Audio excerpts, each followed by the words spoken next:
students, how are you all? Hope you all are doing very good. So today students, we have to start our 14th chapter of class 4th, which is about the Indian government. So आज हम Indian government के बारे में discuss करने वाले हैं. Let's start our chapter. See, India is a big country. It is divided into states and Indian territories with Delhi as the national capital. Territory NCR. It become easier to govern small units. To govern such a big country, the government of Indian functions at two levels, the central and the state. So India क्या है? India एक बहुत बड़ी country है जो कि कुछ states and union territories में divided है, जिसमें से जो आपका दिल्ली है वो हमारी national capital territory है जिसको NCR कहा जाता है ना? So अब इतनी बड़ी कंट्री को गवर्न करना तभी आसान होगा जब हम इसको छोटी छोटी यूनिट्स में डिवाइड कर देते हैं. इसलिए हम इतनी बड़ी कंट्री को क्या करते हैं, फंक्शन इजीली करने के लिए दो लेवल पे डिवाइड कर देते हैं, that is the state level and the central level. The central government and the union government deals in matters of national concerns and importance. So जो आपकी सेंट्रल गवर्नमेंट या जो यूनियन गवर्नमेंट होती है वो किन मैटर्स को डील करती है, जो नेशनल कंसर्न्स या इम्पोर्टेंस के होते हैं उनको. ओके, इसका काम है डिफेंस फोर्सेस को मेंटेन करना, रेलवे रन करना, post and telegraph department, control currency and exchange, revenues, coinage and also look after the relations with foreign countries. तो ये सारे फंक्शंस हैं हमारी सेंट्रल गवर्नमेंट के. लेकिन जो स्टेट गवर्नमेंट का काम होता है वो लोकल मैटर्स को डील करने का होता है, जैसे कि agriculture, forestry, health, education, law and order, jails etcetera. So इस तरीके से पूरी कंट्री को डील करने के लिए पूरी गवर्नमेंट को दो पार्ट में डिवाइड कर देते हैं. ओके, चलो. So first of all we have to talk about central government. So the three main organ of the central government are the executive, legislative and the judiciary. So हमारे central government के three main organs होते हैं जो कि है executive, legislative and the judiciary. So union executive में कौन included है? President, vice president, prime minister and his council of minister. Legislature को हम पार्लियामेंट कहते हैं. ये एक लॉ मेकिंग बॉडी है जिसके अंदर दो हाउसेज आते हैं. एक होता है लोकसभा, जिसको हम लोअर हाउस कहते हैं, and the other is Rajya Sabha, जिसको अपर हाउस कहा जाता है. The members of the Lok Sabha directly elected by the people through voting. Lok Sabha के मेंबर्स किसके थ्रू? पीपल, यानी कि the people which are living in a country, उनके थ्रू इन्हें क्या किया जाता है? इलेक्ट किया जाता है by the process of voting. इसमें 545 मेंबर्स होते हैं एंड मेंबर्स को कितने 5 इयर्स के टाइम पीरियड के लिए इलेक्ट किया जाता है.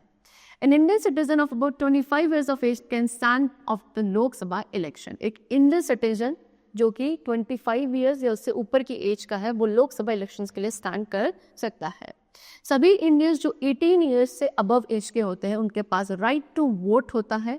एंड राज्यसभा जो है वो आपका काउंसिल ऑफ स्टेट्स होता है जिसमें मैक्सिमम 150 मेंबर्स होते हैं and office 230 elected by the members of the state above 30 years of age eligible to be Rajya Sabha member. ठीक है, और इसमें से 238 को कौन? आपके जो स्टेट के मेंबर्स होते हैं जो कि 30 इयर्स से ऊपर की एज के होंगे वो क्या करेंगे? उनको इलेक्ट करेंगे सो दैट वो राज्यसभा मेंबर के लिए क्या हो जाते हैं? एलिजिबल हो जाते हैं. Now the elected members of the Lok Sabha, Rajya Sabha and state legislative elect the president. किस किस के? लोकसभा, राज्यसभा, स्टेट लेजिस्लेटिव के जो मेंबर्स होते हैं वो प्रेसिडेंट को इलेक्ट करते हैं. प्रेसिडेंट कौन होते हैं? Head of the country. Country का हेड कौन होगा? जो प्रेसिडेंट होगा. ही और she is elected for a 5 years. कोई भी प्रेसिडेंट है, चाहे ही है, शी है, वो 5 इयर्स के टाइम पीरियड के लिए इलेक्ट किए जाते हैं. And that person should be citizen of Indian not less than 35 years of age. जो भी प्रेसिडेंट बनेगा वो सबसे पहले कंडीशन है कि वो इंडियन सिटीजन होना चाहिए एंड उसकी एज मिनिमम 35 इयर्स होनी चाहिए.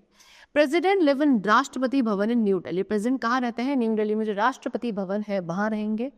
Prime minister, minister of his council, cabinet minister, secretaries, delegates, embassies and जो बाकी इंपॉर्टेंट ऑफिशियल्स हैं वो सब एनसीआर में रहते हैं और दिल्ली से ही वर्क करते हैं. This is the picture of Rashtrapati Bhavan which is in a Delhi. Okay, चलो. Now next we come to the topic which is elections. So अब इलेक्शंस के बारे में बात करें तो इंडिया में क्या है? काफ़ी सारी पॉलिटिकल पार्टीज़ हैं. हर एक पार्टी का खुद का सिंबल होता है. पार्टीज़ अपने वो क्या करते हैं? कैंडिडेट्स सेलेक्ट करते हैं पर्टिकुलर एरिया के लिए. फिर क्या होता है? कैंपेनिंग होती है through advertisement, posters, speeches okay फिर इलेक्शन डे वाले दिन people go to special polling booth and give their votes through a ballot paper electronic voting machine which contain the name of candidates and symbols of the party.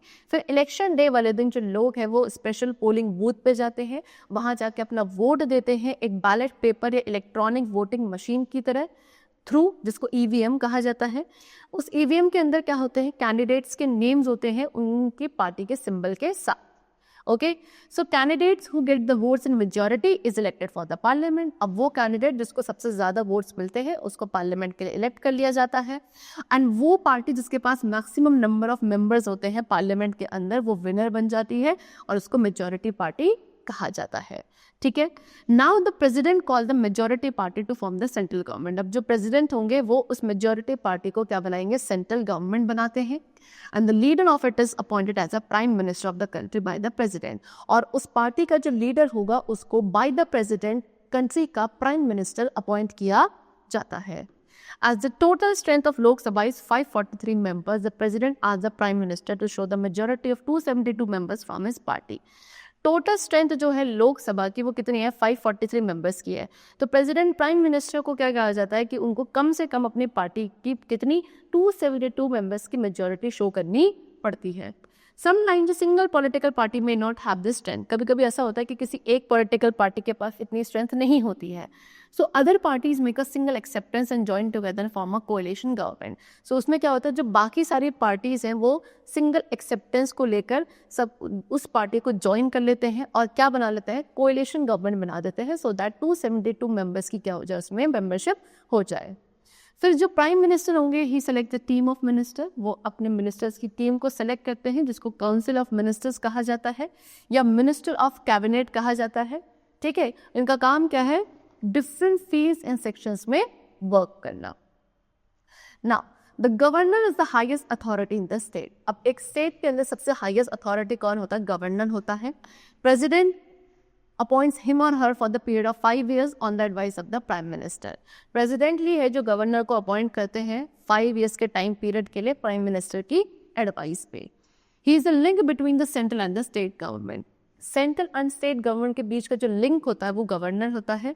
Governor किसे appoint करेगा, majority party के जो leaders होंगे उनको as a chief minister of the state appoint करता है। फिर chief minister की एडवाइस पे गवर्नर किसको, members of state council of the ministers को भी अपॉइंट करता है। और इस तरीके से एक स्टेट गवर्नमेंट की जो प्रोसीजर है, स्टेट गवर्नमेंट की फॉर्मेशन का जो प्रोसीजर है वो कंप्लीट होता है। State government has the power to decide at the state level matter concerned with education, agriculture, health, law and order, etc. State government के पास पावर होती है कि वो किसी भी पर्टिकुलर स्टेट लेवल मैटर जो education, agriculture, health, law and order से related है उसके मैटर्स को डील करना।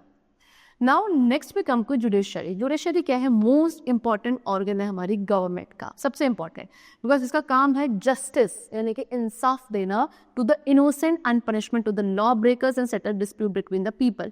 जो इनोसेंट है उनको जस्टिस प्रोवाइड करना और जो लॉ ब्रेक करने वाले लोग हैं उनको पनिशमेंट प्रोवाइड करना, या फिर जो डिस्प्यूट्स या कन्फ्लिक्ट्स हैं किस लोगों के बीच में उनको सेटल करने का काम है जुडिशरी का।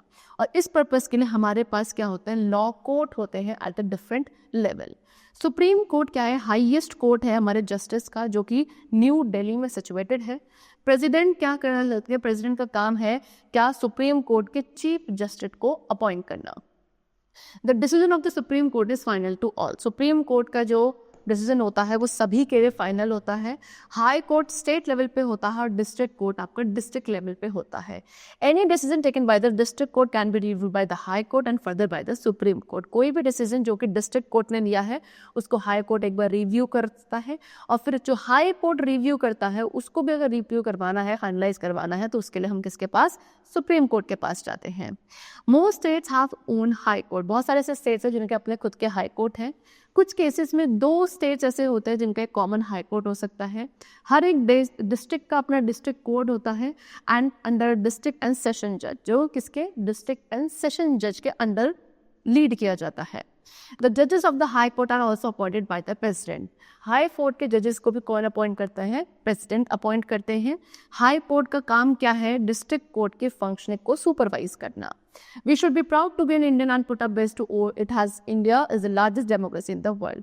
हमें एक इंडियन होने पे क्या प्राउड होना चाहिए और इसको ओ करने के लिए हमें अपना बेस्ट देना चाहिए, बिकॉज इंडिया पूरे वर्ल्ड की सबसे लार्जेस्ट डेमोक्रेसी मानी जाती है।